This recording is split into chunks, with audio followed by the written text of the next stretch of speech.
Hallelujah. God is good and all the time. येशू चांगला आहे. येशू चांगला आहे. येशू आमच्यामध्ये आहे. प्रभू तुम्हाला आशीर्वादित करो आणि निश्चित आजच्या वचनाद्वारे परमेश्वर तुम्हाला आशीर्वादित करणार आहे. केवळ आशीर्वादित नाही तर त्याचं स्तोत्र 107:20 मध्ये त्याच्या वचनाचं उद्दिष्ट आम्हाला कळतं की तो म्हणतो की मी आपले वचन पाठवून त्यास निरोगी करीतो आणि नाशाच्या खड्ड्यातून बाहेर काढतो. आमेन. देवाचं वचन फक्त निरोगी करत नाही तर देवाचं वचन सुटका देखील देतं. देवाचं वचन हिलिंग करत नाही तर हिलिंग बरोबर डिलिव्हरन्स पण करतं. आमेन. देवाचं वचन म्हणजे स्वतः देवाचा पुत्र जो प्रारंभी शब्द होता, जो शब्द पित्याचा होता, त्या पुत्राद्वारे सर्व घडलं. त्या पुत्राचं वचन तुमच्या जीवनात ज्यावेळेस येईल, एक सुंदर रेव्हलेशन मी सांगत असतो, उत्पत्तीचा पहिला अध्याय आणि पहिलं दुसरं वचन ज्याला समजलं त्याला ख्रिस्त समजला. कारण बायबल सांगते प्रारंभी देवाने आकाश आणि पृथ्वी निर्माण केली आणि पृथ्वी शून्य होती, आकार विरहित होती आणि पवित्र आत्मा जलनिधीवरती तिथं दिले की तो तळपत होता. हिंदी में दिया मंडरा राहता. परंतु नुसतं पवित्र आत्मानी काम झालं नाही. ज्या वेळेला देवाचा शब्द देव बोलला प्रकाश हो, तर देवाचा शब्द आणि देवाचा आत्मा याचा संगम जसा झाला, ती आकार विरहित शून्य पृथ्वी गोल झाली, प्रकाशित झाली आणि देवाच्या उपस्थितीने भरली. आज अनेकांचं जीवन शून्य आहे. पापामुळे, अंधकारामुळे आकार विरहित आहे. ज्याच्या जीवनामध्ये तो शब्द स्वीकारतो त्याचंही बेडोल आणि आकार विरहित जीवनाला एक आकार येतो. अंधकार निघून जातो आणि प्रकाश येतो आणि त्याचं जीवन देवाच्या उपस्थितीने भरतं. म्हणून देवाच्या वचनाला खूप महत्व आहे. स्तोत्र 138:2 मध्ये दावीद महाराज म्हणतात की मी त्या देवाला ओळखतो जो आपल्या मोठ्या नावापेक्षा आपल्या वचनाला अधिक महत्व देतो. तुम्ही तुमच्या जीवनात कशाला महत्व देता त्या गोष्टी तुमच्या जीवनात काम करणार आहे. जर तुमच्या जीवनामध्ये परिस्थिती बदलू अगर ना बदलू, तर देवाच्या वचनाला महत्व आहे तर परमेश्वर निश्चित थोडा लेट देगा लेकिन बेस्ट देगा. आमेन. हालेलुया. हालेलुया.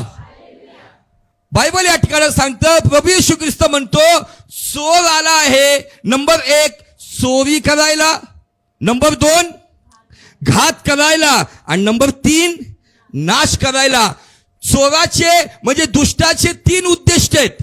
उद्दिष्ट नंबर 1 तो चोरी करतोय, उद्दिष्ट नंबर 2 तो घात करतोय, उद्दिष्ट नंबर 3 तो नाश करतोय. देवाचं उद्दिष्ट स्पष्टपणे सांगत आहे, मी जीवनच नाही तर विपुल जीवन द्यायला आलो. मग निश्चित तो आमच्या जीवनामध्ये ते दिलंय त्यांनी आणि ते देण्यासाठी त्यांनी आपल्या शरीरातला रक्ताचा शेवटचा थेंब पण राखून ठेवला नाही. सगळं काही खाली केलं त्यांनी. पण काय होतं की येशूला स्वीकारल्यानंतरही काही लोकांच्या जीवनामधून दुष्ट चोरी करण्यात, घात करण्यात आणि नाश करण्यात यशस्वी होतो. त्याचं कारण आम्हाला समजलं पाहिजे.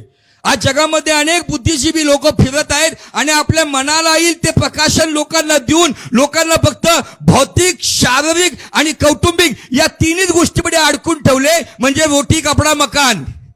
त्याच्या पुढे गाडी जात नाहीये. पण या रोटी, कपडा, मकानला कधी अंत मिळू शकतो? कारण की ते फक्त शरीराला संबंधित आहे. पण आत्म्याला जर तारण आहे तर ते विपुल जीवन अनंत काळामध्ये आम्हाला मिळणार आहे. हालेलुया. हालेलुया. आणि पुन्हा मी थोडंसं रिव्हिजन करू इच्छितो की चोरी कशाची होती. येशू ख्रिस्त जन्माला आला त्यावेळेला स्वर्गदूतांनी मेंढपाळाला जाऊन एक सुवार्ता सांगितली. आम्ही आता वचनाकडे जाणार नाही. ज्याला कुणाला हे संदेश ऐकायचे असेल ते युट्यूबवरती जाऊन पहिल्या भागापासून पाहू शकता. येशू ख्रिस्त जन्माला आला तेव्हा गॅब्रिएल मेंढपाळाकडे येऊन म्हणतो की सर्व जगासाठी मोठा आनंद होणार आहे. हालेलुया. आणि जसं ते ऐकून ते गव्हाणीतल्या बाळाला बघायला निघतात, रस्त्यामध्ये असताना आकाशात एक सैन्य कॅरल उभा राहतं, गॅब्रिएल उभा राहतो आणि ते तिकडे म्हणतात मनुजा शांती. समजते? म्हणजे दुष्ट आमच्या जीवनातली धनदौलत चोरायला नाही आला. तो तर उलट देतोय अजून. ते घ्याने अडकून बस, जगपासून दूर राहा, मजा कर, मस्त खा पी, मस्त एन्जॉय कर. तुमच्या धन दौलतीवर तो अटॅक करायला आला नाही. ज्या दिवशी येशूला तुम्ही स्वीकारलं ना, ज्या दिवशी येशू तुमच्या जीवनात आला ना, ज्या दिवशी तुमचं तारण झालं ना, त्या दिवशी तुम्हाला एक पहिला लाभ झाला, तो म्हणजे स्वर्गीय आनंद.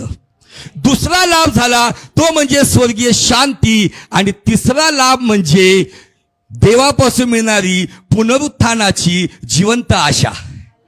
या तीनच गोष्टीवरती तो अटॅक करतोय. पण या तीन गोष्टींपैकी पहिली गोष्ट खूप महत्वाची आहे. आणि तिकडे जर मनुष्य फेल झाला ना, बाकीच्या दोन गोष्टी टिकत नाही. पहिली गोष्ट म्हणजे जो प्रभूचा आनंद. नेहमी म्हणतो प्रभूचा आनंद आमची ताकद आहे. जर प्रभूचा आनंद चोरी झाला ना, की ऑटोमॅटिकली प्रभूची शांती जाते. आणि त्या शांती गेले ना, की मग जी गौरवी पुनरुत्थानाची जिवंत आशा आहे ना, तिचा नाश होतो. आनंदाची चोरी झाली की शांतीचा घात होतो. आणि एकदा शांतीचा घात झाला की आशेचा नाश होतो. या गोष्टींमध्ये प्रथम स्थानावरती येतो प्रभूचा आनंद, जो प्रभूच्या तारणाद्वारे आम्हाला मिळाला. आणि त्या आनंदा खातीर इब्रिकरास पत्र 12वा अध्याय आणि वचन 1 मध्ये इब्रिकराचा लेखक येशू ख्रिस्ताच्या आनंदाविषयी एक गोष्ट सांगतो. पाहूया त्या ठिकाणावर. इब्री 12:2.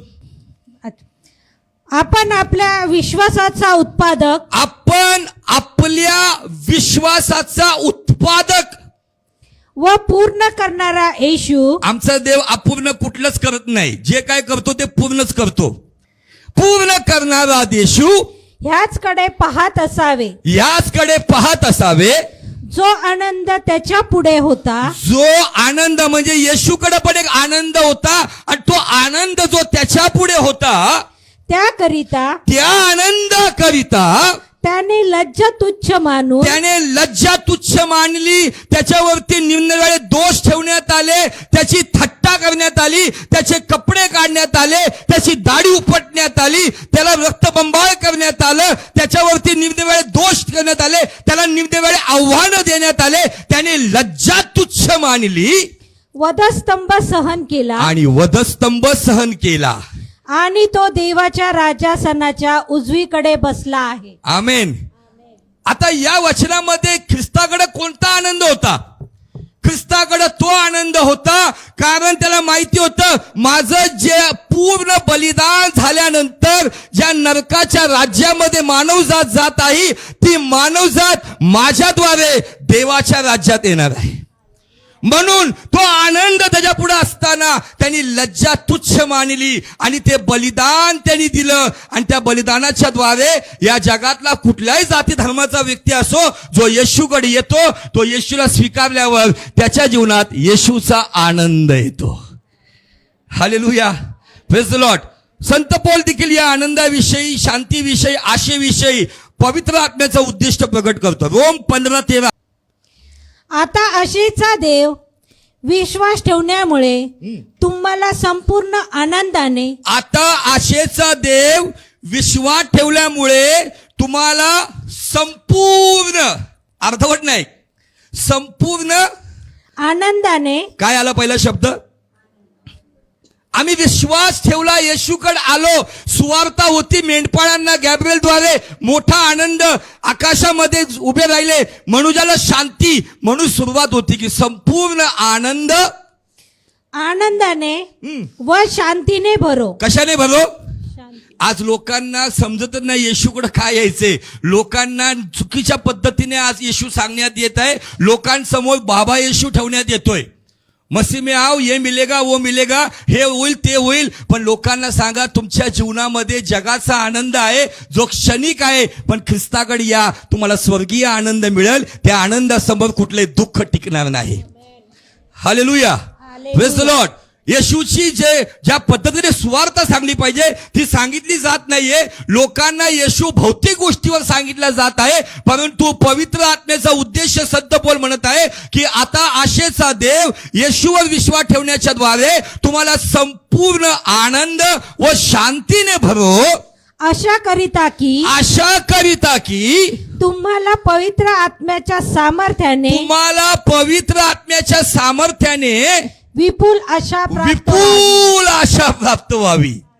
आजकाल पवित्र आत्म्याच्या सामर्थ्याने फक्त राबावरतीच आणून ठेवली गाडी मंडळीची. पवित्र आत्म्याच्या सामर्थ्याला फक्त अन्य भाषेकडे आणून ठेवलेले. पण पवित्र आत्म्याच्या सामर्थ्याने काय म्हटलेले माहितीये का? पवित्र आत्म्याच्या सामर्थ्याने तुमच्यामध्ये नुसती आशा नाही, विपुल आशा प्राप्त व्हावी. कारण ती विपुल आशा घेऊन जरी आम्ही हडपसरच्या खड्ड्यामध्ये जरी झोपलेला असो, तर ती विपुल आशा ज्यावेळेस ख्रिस्तमध्ये आकाशात येईल तर कबर तोडून आम्हाला बाहेर काढेल. ती विपुल आशा आम्ही जिवंत असताना जरी येशू आला त्या गौरवी शरीराने आम्हाला उचलून घेईल. तर गरजेच्या या 3 गोष्टी आहेत. तुमच्या घर लुटलं जाऊ दे, गोदरेजचं कपाट फुटलं जाऊ दे, तुमची एवढी तुटली जाऊ दे, पण ख्रिस्ताचा आनंद कधी चोरी होऊ देऊ नका. जब मैंने सोचा मैं अकेला हूं, तब प्रभु यीशु ने मुझसे कहा. जब मैंने सोचा मैं अकेला हूं, तब प्रभु यीशु ने मुझसे कहा. संसार के अंत तक साथ रहने वाला मैं तेरे साथ हूँ. संसार के अंत तक साथ रहने वाला मैं तेरे साथ हूँ. प्रभु का आनंद है मेरी ताकत, संसार में यीशु है मेरी ताकत. वो मेरा आनंद हर एक दिन में, वो मेरा सहारा है. वो मेरा आनंद हर एक दिन में, वो मेरा सहारा है. तुम्हारे जीवन में प्रभु का आनंद बहुत जरूरी है. कारण आमच्या जीवनामधले 9:15 जे वाजलेले असतात ना आनंदाने, ते 12 वाजवण्यासाठी तो पावला टपलेला आहे. म्हणून आम्ही काय 12 वाजले तोंडावरती. प्रभूला स्वीकारणाऱ्या व्यक्तीच्या जीवनामध्ये त्याच्या मुखावरती, मला ऍक्च्युली जस्ट माझ्या विषयात नव्हतं पण एक वचन म्हणतं नीतिसूत्रामध्ये, जो प्रभूवर विश्वास ठेवणारा, ज्याला प्रभू येशू ख्रिस्ताद्वारे नीतिमान घोषित करण्यात आलं, अशा व्यक्तीसाठी एक सुंदर गोष्ट आम्हाला पाहायला मिळते. पण मी आज त्या वचनाकडे तुम्हाला घेऊन जाऊ इच्छितो. नीतिसूत्र याचा 10वा अध्याय माझ्या टॉपिक मध्ये नव्हतं, पण पवित्र आत्मा मला सांगत आहे की सांग की काय आहे महत्वाची गोष्ट. धार्मिकाच्या मस्तकी आशीर्वाद असतात. कुठं असतात? मस्तकी. आणि आशीर्वादामध्ये महत्वाची गोष्ट आहे, तुमच्या मस्तकावरती आठ्या पडलेल्या आहेत का? तुमच्या मस्तकावर देवाचं तेज आहे, त्याच्यावर तुमचं ख्रिस्ती जीवन अवलंबून आहे. त्याचं टार्गेट काय माहिती का? रोज तो आला आहे चोरी करायला. जसं त्यांनी चोरी केली ना, तर विश्वासणाऱ्याच्या माथ्यावरती जर आठ्या दिसल्या ना, समजायचं चोरी झाली, लूट गया, ये लूट गया बेचारा. माझ्या जीवनामध्ये जर प्रभूचा आनंद चोरी होतोय आणि त्याला चोरी होऊ देण्यासाठी मी त्याला प्राधान्य देतोय. मग चोरी कशी होती माहितीये का? छोट्या मोठ्या गोष्टीमध्ये ज्या वेळेला आमच्या कोणत्या गोष्टीला ठेच लागल्यावरती 12 वाजतात. काही लोकांना इगो सोडायला पण इगो आड येतो आणि इतका धरून ठेवलेला आहे की त्याच्यामुळं त्याला माहिती आहे की याच्यातून आनंद कसा काढून घ्यायचा. आणि त्याला फक्त काही करायचं नाही, त्याला माहिती एकदा आनंदराव गेला की आशाबाई जाते आणि शांताबाई बी जाते. Hallelujah, praise the Lord. तुमच्या जीवनामध्ये परिस्थिती काही असो, तुम्ही प्रभूचा आनंद गमवू नका. काय नुकसान व्हायचं होऊ द्या, काय परिस्थिती असू द्या, माझ्या देवाला जर 1000 वर्ष एका दिवसाप्रमाणे आहे, एक दिवस 1000 वर्षाप्रमाणे आहे ना, जे काय 10 वर्षामध्ये माझं नुकसान कुणी केले ना, माझा देव 10 मिनिटात मला मिळवून देईल. हालेलुया. या विश्वासाने चाला. जरी आमच्या बाप दादाने आमच्यासाठी काय ठेवलं नाही हरकत नाही, पण आमच्या स्वर्गीय पित्याने आम्हाला स्वर्गातलं वतन ठेवलेलं आहे. Hallelujah, praise the Lord. आज आम्ही ना ह्याचं बघतो त्याचं बघतो आणि कुठंतरी मग दुःखी होतो. त्याचं असं मी नेहमी उदाहरण देत असतो ना, आवडतं मला सांगायला. जो घरात राहतो ना, त्यांनी फुटपाथवरच्या व्यक्तीला बघावं, फ्लॅटमधल्या व्यक्तीला बघू नये, फ्लॅटवाल्या व्यक्तीने बंगल्याकडे बघू नये, त्यांनी झोपडीतल्या व्यक्तीकडे बघावं. आपल्यापेक्षा खालच्या व्यक्तीला बघावं आणि त्याला धन्यवाद द्यावा की या व्यक्तीपेक्षा तरी मी चांगल्या स्थितीमध्ये. तुम्ही तुमच्या घरात आहात त्या लोकांकडे बघून आनंद करा, तुमच्यापेक्षा वर्षाला बघून दुःखी नका होऊ. ज्या वेळेला आम्ही दुसऱ्याच्या गोष्टी, दुसऱ्याचं सक्सेस, दुसऱ्याचं ऐश्वर, दुसऱ्याचं ज्ञान, दुसऱ्याची प्रगती बघतो आणि आपल्याकडे जे आहे ते विसरून जातो. आज पुण्यामध्ये इतकी डेव्हलपमेंट होत आहे, ज्या जागेला कुणी 1000 रुपयाला विचारत नव्हते आता ती जागा 10 लाखाला झाली. आज या सगळ्या गोष्टीने कुठंतरी आज पैशाचं ऐश्वर वाढत चाललेलं आहे. गुंटा मंत्री ठिकठिकाणामध्ये दिसत आहे गळ्यामध्ये 50 तोला घालून. पोस्टरवरती लागलेले बोर्ड, भाऊंना वाढदिवसाच्या शुभेच्छा, कळतच नाही भाऊंना नाही का ताईंना नाही, इतकं गळ्यात घातलेलं आहे आणि त्याच्यातच आनंद आहे. पण मला एकच सांगायचंय, तुमच्याकडे माझ्याकडे हा भौतिक आनंद नाहीये, तुमच्याकडे माझ्याकडे स्वर्गीय आनंद आहे, जो येशूच्या पुनरुत्थानातून मिळतो, येशूच्या बलिदानातून मिळतो आणि येशूला आपल्या जीवनात घेतल्याद्वारे मिळतो. मी सांगितलं प्रभू का आनंद मेरी ताकद, ज्यांनी ते गाणं लिहिलं, कसं लिहिलं, कोणत्या परिस्थितीत लिहिलं. तुमच्या जीवनामध्ये काही नसलं तर चालेल, पण प्रभूचा आनंद तुमच्या चेहऱ्यावरती ज्यावेळेस दिसायला लागतो ना, तुमच्या चेहऱ्याकडे बघून लोक प्रभूकडे वळतील. तुमचं जीवनच एक सुवार्ता बनेल. आमेन, हालेलुया. ज्या वेळेला दाविदाकडून पाप घडलं, दावीद त्या व्यभिचारामध्ये पडला, त्यावेळेला दाविदाने देवाकडे एक विशेष गोष्ट मागितली. त्यांनी पाप क्षमा मागितली, सगळ्या गोष्टी बोलला, परंतु दाविदाच्या जीवनामधून एक गोष्ट गेली होती आणि त्या गोष्टीसाठी पश्चाताप करून स्तोत्र 51:12 मध्ये दावीद काय मागतोय पहा प्रभूकडे.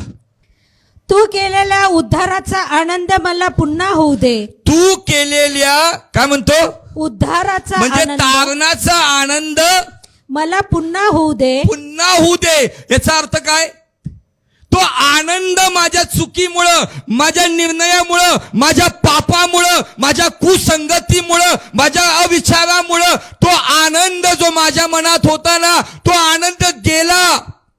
मी बत्शेबाकडे पाहिलं, बत्शेबाबरोबर चुकीचं काम केलं, परंतु बत्शेबाबरोबर कुकर्म करण्यापूर्वी माझ्याकडे यहोवाचा आनंद होता, तो आनंद गेला आहे. आणि तो म्हणतो की तू केलेल्या उद्धाराचा आनंद पहिले मला आनंद दे.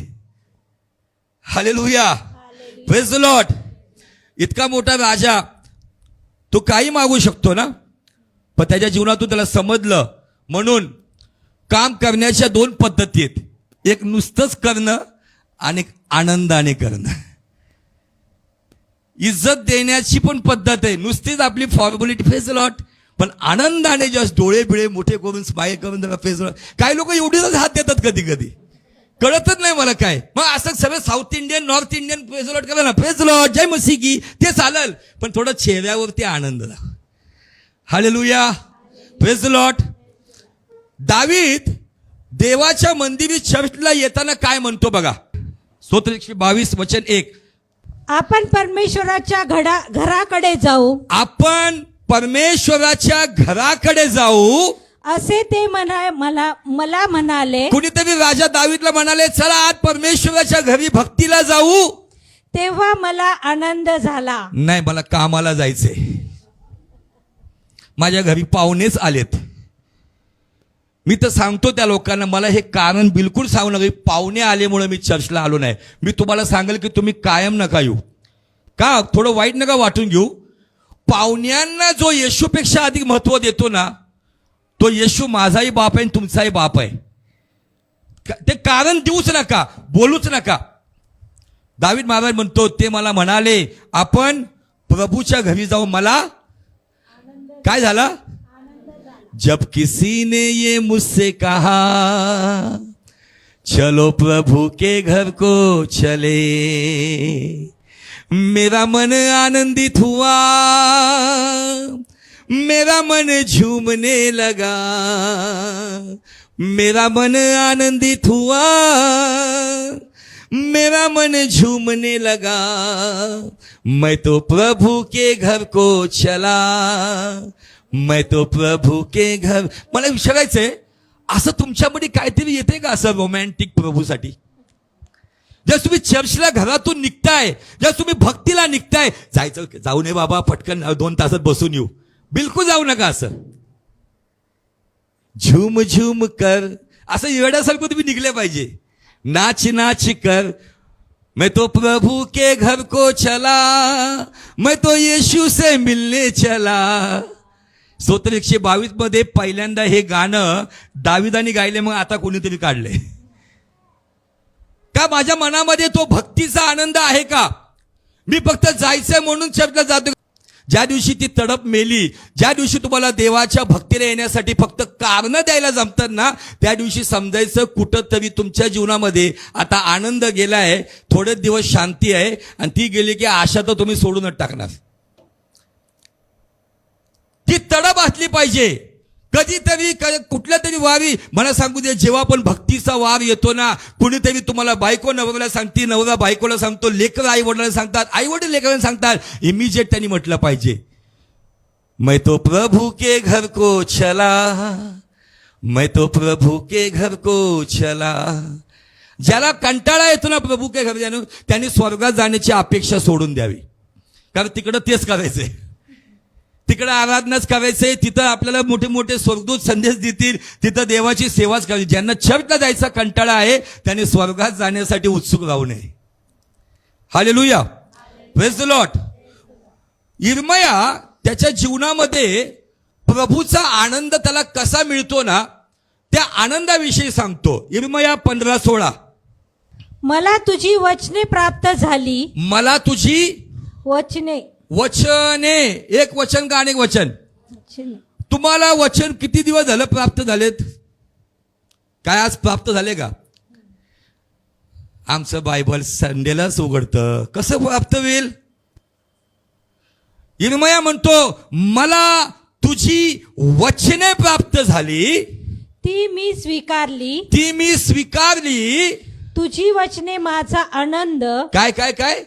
तुझी वचने माझा आनंद. असं काय पण कसं काय आनंद होऊ शकतो? त्याला ख्रिस्त कळाला, त्याला देवाच्या वचनातला आनंद कळतो. हालेलुया. मी तो आनंद सेलिब्रेट करतो कारण ते वचन नाही, थेट देव आमच्याशी संपर्क साधतो, थेट देव आमच्याशी संभाषण करतो, आणि ज्यास मला कळायला लागते, माझ्या प्रश्नाचं उत्तर तो देत आहे, त्यातच मला आनंद मिळतो. वास्तविक मराठीत दिलेला आहे, तुझी वचने मी स्वीकारली. हिंदी में दिया है, मानो मैंने उसे खा लिया. ऐसा ही लिखा है, पढ़ो कोई. जब तेरे वचन मेरे पास पहुंचे, मैंने खा लिया. क्या खा लिया? हमने ब्रेकफास्ट में क्या खाया, लंच में क्या खाया, लेकिन सवाल ये कि क्या प्रभु के वचन खाए? जैसे शरीर के लिए रोटी की जरूरत है, वैसे आत्मा के लिए वचन की रोटी की जरूरत है, वचन की पानी की जरूरत है. वचन का शहद भी चाहिए और वचन का इलाज भी चाहिए. हालेलुया. हाँ, पुढे. तेरे वचन मेरे मन के हर्ष और आनंद का कारण हुए. हमारा आनंद क्या है? नवीन हे भेटलं की आनंद, नवीन हे भेटलं की आनंद, नवीन गळ्यातलं, नाकातलं, कानातलं भेटलं की आनंद. हा, आमचा आनंद तिकडच या भौतिक गोष्टींमध्ये. परंतु एक खऱ्या तारण पावलेल्या व्यक्तीचा आनंद, ज्यावेळेस तो सकाळी प्रभूच्या सानिध्यामध्ये प्रथम स्थान त्याला देऊन बसतो, आणि ज्यावेळेस त्याचं वचन तो स्वीकारतो किंवा ग्रहण करतो किंवा सेवन करतो, ते वचन त्याच्याशी बोलतं, आणि ते वचनच त्याच्या हृदयाला एक नवा आनंद देतो. आणि त्या आनंदात जेव्हा तो चालतो ना, तर त्याचा फायदा हा होतो, ज्याच्याकडे प्रभूचा आनंद आहे त्याच्या आजूबाजूला दुष्ट येऊ शकत नाही. Hallelujah, praise the Lord. बोलो येशू मसीह की. कधी कधी आम्हाला निंदेतून जावं लागतं, कधी कधी आम्हाला काहीतरी ऐकावं लागतं, आणि त्या परिस्थितीमध्ये कधी कधी आम्ही निराश होतो. येशूने ऑलरेडी या गोष्टी सांगून ठेवल्यात. कुठं सांगितलं माहितीये का? डोंगरावरील प्रवचनामध्ये. कुठं सांगितलं? वाचा, लुकाचा 6वा अध्याय वचन 22 आणि 23. आता तसा आनंद कोण करते का बघूया आपण या वचनानुसार. मनुष्याच्या पुत्रामुळे, मनुष्याचा पुत्र येशू ख्रिस्तामुळं लोक तुमचा द्वेष करतील, लोक तुमचा द्वेष करतील, तुम्हास वाळीत टाकतील. येशूच्या मागे चालताय म्हणून लोक तुमचा द्वेष करतील, तुम्हाला वाळीत टाकतील, तुमची निंदा करतील. तुमच्या चर्चला जाती बघी बाई, आपलं सोडल्याने कुठं चालली? इंग्लिश देवाकडं, है ना? तुमचं तुमची निंदा करतील, आणि तुमचे नाव वाईट म्हणून टाकून देतील, तुमचं नाव वाईट म्हणून टाकून देतील, तेव्हा तुम्ही धन्य. तेव्हा तुम्ही धन्य. धन्य म्हणजे तुम्ही आशीर्वादित. पुढं, त्या दिवशी आनंदित होऊन, त्या दिवशी, ज्या दिवशी तुम्ही येशूकडे येताय, चर्चला येताय म्हणून कुणीतरी नावं ठेवते, कुणीतरी तुमची निंदा करते, कुणीतरी तुम्हाला चुकीचं बोलते, त्या दिवशी आनंदित होऊन उड्या मारा. काय उड्या मारा. आम्ही, मला घरचं असं सांगतात, माझं कामावर तसं सांग. अरे तुला तेच बोलते, तो तर सक्सेस झाला तुझ्या जीवनातून आनंद चोरी करून.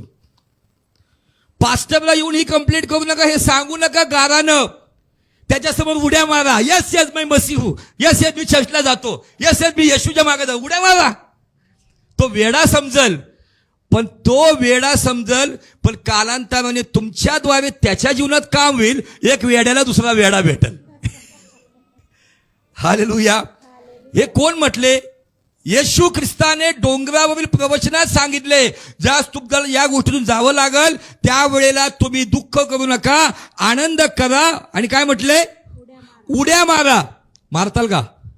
अजिबात मला येऊन सांगू नका माझ्या घरातून. अहो, मी अशा लोकांच्या जीवनात पाहत आहे की त्यांना खूप पर्सिक्युशन मधून जावं लागत आहे, मार खावं लागत आहे, प्रार्थनेला मनाई आहे, पण तरी सुद्धा ते या गोष्टी सांगत नाही. ते सांगतात जरी प्रार्थना जास्त मिळत नाही, पण मी बाथरूम मध्ये प्रार्थना करते. आपल्यामध्ये एक बहीण अशी आहे की जिने आपल्या नवऱ्याच्या तारणासाठी बाथरूम मध्ये गुडघे टेकून प्रार्थना करून त्याचं तारण मिळवलंय. हालेलुया. तिने कंप्लेंट नाही केली, ती निराश झाली नाही. का? कारण प्रभूचा आनंद बाथरूम मध्ये पण प्रार्थना करायला ताकद देते. हालेलुया. Praise the Lord. एकदा असं झालं, लुकाचा 10वा अध्याय काढून ठेवा. प्रभूने काही शिष्यांना, 72 शिष्यांना अभिषेक केला आणि म्हटलं जोडी जोडीने पाठवलं, जावा, कुणी भूत काढा, कुणी हिलिंग मिनिस्ट्री करा, डिलिव्हरन्स मिनिस्ट्री करा, लोकांना सुटका द्या, मस्त प्रार्थना करा, उपदेश करा, सुवार्ता सांगा. आणि हे सगळे लोक आहेत ना आनंदाने आले. कोण म्हणते प्रभू आम्ही भूत काढले, आम्ही मुर्दे उठवले आणि खूप आनंदामध्ये आले. पण मला इथं ज्यावेळेस प्रभूचे स्टेटमेंट मी वाचतो लूक 10:20 मध्ये, त्या ठिकाणामध्ये प्रभू या सेवेच्या आनंदाच्या पुढे एक आनंद आहे, तो आनंद सांगतोय. वाचा. तथापि भूते तुम्हाला वश होतात, तुम्हाला भूते वश होतात, तुम्ही भूत काढता, याचा आनंद मानू नका. याचा आनंद मानू नका. तर तुमची नावे स्वर्गात लिहिलेली आहेत, तर तुमची नावे स्वर्गात लिहिलेली आहे, याचा आनंद माना. याचा आनंद माना. इथं आमचं पत्रिकेमध्ये नाव नाही आलं तर आमच्या तोंडावर 12 वाजतात. आमचं नाव घ्यायला कोणीतरी विसरलं सत्काराला तर 12 वाजतात. लगेच कमिटीमध्ये मीटिंग घेतात, आमचं नाव कुठे आहे? या ठिकाणामध्ये हे शिष्य आले. कदाचित मला असं वाटतं खडूस उत्तर नाही, एकदम आनंदाने आले. प्रभू भूत निघायला लागले, बुडदे उठवले, मी हिलिंग केलं, हे केलं, मी वर्शिप करून आलो. मी असे, शांतीला धर. भूते तुला वश होतात, तू हिलिंग मिरॅकल करतो, तू भविष्यवाण्या करतो, यात आनंद करू नको. स्वर्गात तुझं नाव लिहिलं आहे, त्याच्यासाठी आनंद कर. हालेलुया. या जगी गोष्टीमध्ये बिलकुल पडू नका. या गोष्टीमध्ये सन्मानामध्ये याच्या त्याच्यामध्ये नाव नो प्रॉब्लेम. आपलं नाव, आपली रजिस्ट्री स्वर्गात झाली आहे आणि त्याचं टोकन अमाऊंट बायबल सांगतं पवित्र आत्मा आम्हाला विसार म्हणून दिलेला आहे. इसार, टोकन अमाऊंट. आमचं नाव तिथं लिहिलेलं आहे. भले आपल्या कुठल्या 1 गुंठ्यावर नाव नाही, हरकत नाही, पण स्वर्गीय राज्यावर आमचं नाव लिहिलेलं आहे. हालेलुया. Praise the Lord. त्या गोष्टींसाठी एक महत्वाची गोष्ट आहे की प्रभूचा आनंद गमावू नका. एकदा आनंद गेला की शांती जाते, शांती गेली की आशा नष्ट होते. म्हणून चोर आला आहे आनंदाची चोरी करायला, शांतीचा घात करायला आणि आशेचा नाश करायला. आम्ही फक्त आनंदावरतीच मनन करत आहोत. अजून पुढे आपल्याला शांती आणि आशेकडे पण जायचं आहे. याकोब याचं पत्र, याचा 1ला अध्याय आणि वचन 1 पासून पुढं तो एका अशा ग्रुपला पत्र लिहितोय. तो ग्रुप असा आहे की त्या ग्रुपमधले किंवा त्या संघामधले किंवा त्या मंडळीमधले लोक असे आहेत, कुणीतरी आपला नवरा गमावलाय, कुणीतरी आपली पत्नी गमावली, जे काय प्रोसिक्युशन, जो छळ सुरू झाला होता, त्या छळाच्या काळामध्ये कुणीतरी आपली शेतीवाडी गमावली, कुणी आपले लेकरं गमावले, त्यांच्या लेकरांना त्यांच्या समोर वाघाने आणि सिंहांनी खाल्लेले असा एक समुदाय आहे. आणि तो म्हणतोय की याकोबाच्या 12 वंशातील पांगलेल्या लोकांना प्रभूचा भाऊ तुम्हाला सलाम सांगतोय. कुठल्या लोकांना? पांगलेल्या लोकांना. हिंदी में दिया है तितर बितर हुए लोग, इंग्लिश में स्कॅटर्ड पीपल, ज्यांनी यरुशलेम सोडलं, जीवाच्या भीतीने यरुशलेम सोडून ते आपला मायदेश, आपला मुलूक सोडून पळून गेलेले आहेत. आणि मोठ्या संकटात असताना प्रभूचा भाऊ ज्याचं तारण पुनरुत्थानानंतर झालं, तोपर्यंत तो प्रभूची चेष्टा करत होता. पण पुनरुत्थानानंतर याकोबाचं तारण झालं आणि प्रभूचा भाऊ प्रभूसाठी मरायलाही तयार झाला. आणि तो म्हणतोय, वाचा, 12 वंशातील पांगलेल्या पांगलेल्या लोकांना देवाचा व प्रभू येशू ख्रिस्ताचा दास याकोब ह्याचा सलाम. माझ्या बंधूंनो, नाना प्रकारच्या परीक्षांना तुम्हाला तोंड द्यावे लागते. आज कुठल्या कुठल्या परीक्षांना तोंड द्यावं लागत आहे? आर्थिक परीक्षा, कौटुंबिक परीक्षा, सामाजिक परीक्षा, नातेसंबंधातल्या परीक्षा, वैयक्तिक परीक्षा, रोगव्याधी आजारांच्या परीक्षा, नाना परीक्षांना तुम्हाला तोंड द्यावे लागते. तेव्हा तुम्ही आनंदच माना. पण आम्ही आनंद न मानता आमचं तोंड देताना आमचं तोंड उतरून जाते. तेव्हा तुम्ही आनंदच माना. का म्हणत आहे तो?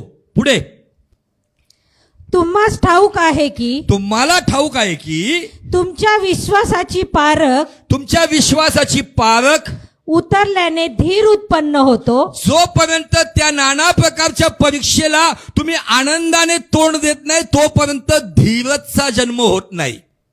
धीर उत्पन्न होतो आणि धीराला आपले कार्य पूर्ण करू द्या. मग तुम्ही कार्य करू नका, धीराला आपलं कार्य पूर्ण करू द्या.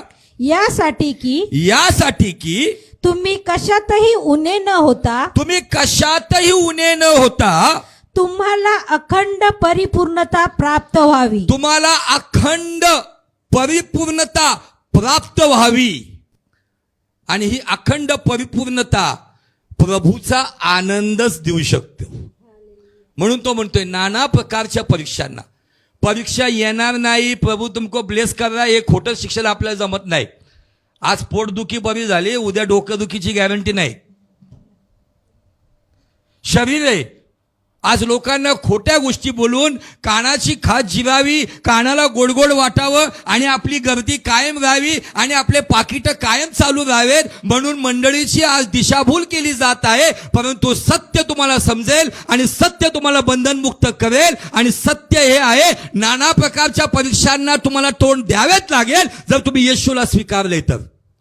परंतु त्या परीक्षेमागचा उद्देश हा आहे की तुम्हाला समजतं, तुम्हाला माहित आहे की नाना प्रकारच्या परीक्षेला तोंड देत असताना विश्वासाची पारख झाल्याने धीर उत्पन्न होतो. धीराला आपलं कार्य करू द्या, यासाठी की तुम्ही कशातही उणे नसावे, कशातही कमी नसावे, रोटी कपडा मकान में कमी नसावे, आत्मिक गोष्टीमध्ये पण कमी नसावे, तर तुम्हाला अखंड परिपूर्णता प्राप्त व्हावी. हा ख्रिस्ताचा आनंदच देऊ शकतो. आमेन, हालेलुया. फ्यूज उड़ गई क्या? जाग रहे सब. एक लास्ट वचनाकडे मी तुम्हाला घेऊन जातो आणि त्या वचनाचं रेव्हलेशन मला एकदा जीसस कॉल मध्ये बोलवलं होतं. आणि त्या दिवशी नेमकं काय होतं माहितीये का? फेब्रुवारी महिन्यामध्ये सगळे तरुण त्यावेळेला असे एकदम टवटवीत असतात. काय असतं फेब्रुवारीमध्ये? Valentine day. फेब्रुवारी महिन्यामध्ये त्यांचा व्हॅलेंटाईन वेगळाच कोणतरी होऊन जातो. फेब्रुवारी नंतर जीसस माय व्हॅलेंटाईन, पण फेब्रुवारीमध्ये वेगळाच व्हॅलेंटाईन. आणि एकदा असं मी त्या मिटिंगला चाललो होतो जीसस कॉलमध्ये आणि मी जात असताना आहे ना, रस्त्यामध्ये माझ्या कानावर सारखं येत होतं 143 143. 143 काय कळणार आपल्याला, काय 143? तर मी एकाला थांबवलं, काय 143 बता तो सही. अरे अंकल बहिणी येतो. अरे अंकल बोल मी तो म्हणला 143 मतलब अभी डिजिटल प्रपोज करने का तरीका है. मतलब I मतलब 1, LOVE मतलब 4 और YOU मतलब 3. 143 मतलब I love you. I love you हुआ पुराना, अभी हम बोलते 143. आणि सगळं चालू होतं. आणि नेमकं त्या दिवशी मला बोलवले जीसस कॉल मध्ये, आणि त्या ठिकाणामध्ये मला देवाच्या एका वचनाने भेट घेतली. स्तोत्र 119 आणि वचन 143. संकट व क्लेश संकट व क्लेश ह्यांनी मला घेरिले आहे, यांनी मला चोहोबाजूनी घेरले आहे, तरी तुझ्या आज्ञेत तरी तुझ्या आज्ञेत मला आनंद आहे. मला. इथं तुम्हाला 143 बोलायची गरज नाही. या वचनाला हा नंबर मिळाला, आणि त्या नंबरमध्ये परमेश्वर काय म्हणतो माहितीये का, की संकट आणि क्लेशामध्ये पण जो माझ्याशी प्रामाणिक आहे, या वचनात परमेश्वर म्हणतो 143 आय लव्ह यू. खरी परीक्षा संकट आणि क्लेशामध्ये आहे. खरी परीक्षा या सर्व गोष्टींमध्ये आहे, आणि त्याच्यामध्ये ज्याचा आनंद देवाच्या वचनात आहे त्याला परमेश्वर म्हणतो 143 आय लव्ह यू. तुमचा आनंद कशात आहे याची आज तुम्ही पडताळणी करा. तुमचा आनंद कोणत्या गोष्टीत आहे याची तपासणी तुम्ही करा. जर आज कुठंतरी माझ्या जीवनामधला तो आनंद मी जगिक गोष्टींकडे वळवतोय, तर मला सांगू द्या, तुमचं मुंडकं कुणाच्या तरी हातात आहे. त्याला पाहिजे तेव्हा तो कधी इकडं कधी तिकडं करतो, पण आज त्याचा हात तुमच्यावरून काढणं ही तुमची जबाबदारी आहे, आणि तुमची दृष्टी तुम्हाला ख्रिस्ताकडे लावणं गरजेची. आज त्याला पाहिजे तसा तो फिरवतोय, इकडं बघ तिकडं बघ, फक्त रविवारी 2 तास तिकडं बघ. भक्तीमध्ये सांगितलं ना, साप कसा चालतो, कसा चालतो, इकडून तिकडे तिकडून इकडे, आणि बिळात गेल्यावरती कसा जातो, सरळ. मग काही लोक Monday, Tuesday, Wednesday, Thursday, Friday, Saturday, Sunday सरळ. मी तसा आहे का, तर मला माझी तपासणी करायची. पत्रस सांगतो की साप की चाल मत चलो. का सांगतो, माझी चाल मला तपासली पाहिजे. माझ्या दुःखामध्ये माझं सांत्वन हे आहे की माझ्या देवाचं वचन स्तोत्र 149 प्रमाणे मला नवजीवन देतं, म्हणजे मला नवा आनंद देतो. आज तुम्ही स्वतःला एकटे समजत असाल तर माझ्यासमोर एक उत्तम उदाहरण सिस्टर नजमा शेख आहे. इथं कित्येक वर्ष ती व्यक्ती एकटी आहे. त्यांची एकुलती एक मुलगी प्रभूमध्ये झोपी गेली, पण तिच्याकडे पाहून तुम्हाला प्रभूच्या आनंदाचा एक अनुभव मिळेल. आम्ही कधी कधी खूप तक्रारी करतो, मला कोण नाही, माझ्याकडे कोणी बघत नाही. तिने कोणाला तक्रार करायची. मलाच कधी कधी असं वाईट वाटतं की टाइम काढावं जाऊ, पण टाइम इतका बिझी आहे, जे भेटतोय इथंच भेटतोय. पण त्यानंतरही मला कधी त्या व्यक्तीच्या चेहऱ्यावर निराशा, उदासीनता आणि कुठली कुरकुर दिसली नाही. का, तर प्रभूचा आनंद तिची ताकद आहे, आणि तिच्याकडे पाहून आमच्यात तो आनंद पण वाढायला लागतो. ते आज मला स्पेशल पाकिट देणार नाही म्हणून मी तिची स्तुती करत आहे. मी जिवंत उदाहरण देत आहे. आज कितीतरी या ठिकाणामध्ये बहिणी आहेत ज्यांचे पती सोडून गेले आहेत, त्यांचे पती प्रभूमध्ये झोपी गेले आहेत, पण आज प्रभूमधला आनंद ते चोरी होऊ देत नाही. मी तुम्हाला तुमच्या जीवनाची किल्ली दिली आहे, कारण त्या किल्लीद्वारे येशू जे म्हणाला की मी जीवन द्यायला आणि विपुल जीवन द्यायला आलेलो आहे. जर ही किल्ली तुम्हाला समजली, प्रभूचा आनंद टिकवून ठेवा. कुठून ना कुठून तुमचा नातेवाईक तुमचा आनंद काढून घेण्याचा प्रयत्न करेल, तुमचा बेस्ट फ्रेंड, तुमचे ओळखीचे लोक तुमच्या कामावर, पण मला सांगू द्या की तो आनंद चोरी होऊ देऊ नका. अख्खं कपाट चोरी होऊ द्या, घर तुमचं सताड उघडं पडू द्या, कोणी पण लुटू जाऊ द्या, पण तुमच्या जीवनरूपी घरामध्ये जो ख्रिस्ताच्या आनंदाचा दागिना आहे ना, तो टिकून राहू द्या. ज्ञानाचा बादशाह राजा सुलेमान नीतिसूत्र 4:23 पण म्हणतो, सर्व रक्षणीय वस्तूंपेक्षा, सर्व रक्षणीय वस्तू काय आहेत, जे आम्ही जमा करून ठेवलेलं, सर्व रक्षणीय वस्तूंपेक्षा आपल्या अंतःकरणाचं विशेष रक्षण कर, कारण त्या जीवनाचं मूळ स्रोत आहे. आणि अंतःकरणाचं रक्षण कधी होईल? जेव्हा अंतःकरणामध्ये ख्रिस्ताचा आनंद कायम राहील. आणि तो आनंद कायम कधी राहील? जेव्हा यिर्मयाप्रमाणे देवाचं वचन आम्ही खायला लागू. आमेन, हालेलुया. एका नवीन विषयाकडं आपण प्रस्थान केलेलं आहे आणि जवळजवळ आजचा तिसरा भाग आहे आणि विषय आहे देवाचा उद्दिष्ट आणि दुष्टाचं उद्दिष्ट. दोन उद्दिष्टे आम्हाला त्या वचनात दिसतात. लगेच आपण त्या वचनाकडे जाऊया. योहानचं शुभवर्तमान याचा 10वा अध्याय आणि वचन 10. चोर येतो तो केवळ चोरी, घात व नाश कराव्यास येतो. मी तर त्यांना जीवन प्राप्ती व्हावी व ती विपुलपणे व्हावी म्हणून आलो आहे. आमेन. या एका वचनामध्ये चोराचा म्हणजे दुष्टाचं उद्दिष्ट दिसतं आणि त्याच वचनामध्ये देवाचं प्रभूचं उद्दिष्ट दिसतं. प्रभूचं उद्दिष्ट सरळ आहे. तो म्हणतो मी आलो आहे तुम्हाला केवळ जीवनच नाही तर विपुल जीवन म्हणजे सार्वकालिक जीवन द्यायला आलो. मतलब वो जिंदा है तब तक जिंदगी के साथ भी है और यीशु के साथ अगर हम हैं तो जिंदगी के बाद भी उसके साथ है. हालेलुया. तो जीवनाच्या सोबतही आहे आणि हे जीवन कधी संपलं तरी त्या जीवनानंतरही आहे अशी महान आशा देणारा या जगामध्ये एकच आहे ज्याचं नाव आहे आशेचा देव प्रभू येशू ख्रिस्त. हालेलुया. आमेन, हालेलुया.